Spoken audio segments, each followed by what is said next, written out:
Meron namang legitimate wealth.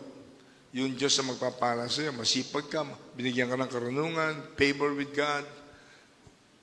Ako napakinggan yun, nagpatotoo doon sa anniversary natin sa Luneta last year. Si Brother Christian Galang.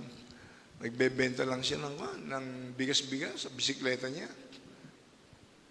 Ngayon, naging multimillionaire. Ano nangyari?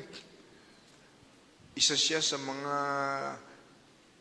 natanggap sa Globe na magpo-provide ng services, ano? Yung ang kanyang asset lang, bisikleta, ngayon, nagkaroon pa siya ng 300 vehicles na ginagamit ng Globe Services sa Central Luzon. Nakapagpatayo pa siya ng resort. Nakapagpatayo pa siya ng hotel. Nebesia, sa kanya labas ng Kabanatuan yata. At hindi niya binubuksan yung kanyang hotel. Hanggat hindi niya nakukumbida si Brother Eddie, sabi niya. Nakinumbida kami. Pinatulog ako ng one night doon sa penthouse ng hotel. Nagulat pa ako, yung penthouse, nilagyan pa ng ECB room, ano? Sobrang nakakayan. Hindi, Brother Eddie, yan ang gusto ko Matulog ka lang isang gabi rito. Kaya kinabukasan, binuksan na niya ang hotel niya sa public, ano?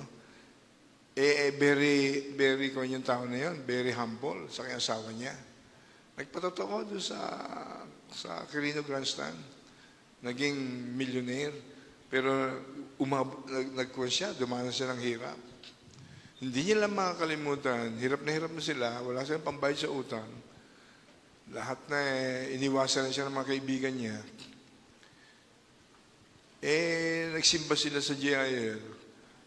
Naisipan ng babae, ites nga ang Lord, yung kanilang natitirang 3,000, binigay niyang offering. Nung ibigay niya yun, nagsimulang biglang nabuksan ang langit sa kanya.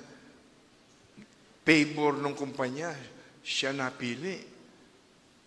Hanggang sa parang hinihipang lobo yung kanilang kayamanan. Pag natuwa ang Diyos sa iyo, talagang hindi mapipigil ni Satanas na pagpalain ka ng Panginoon.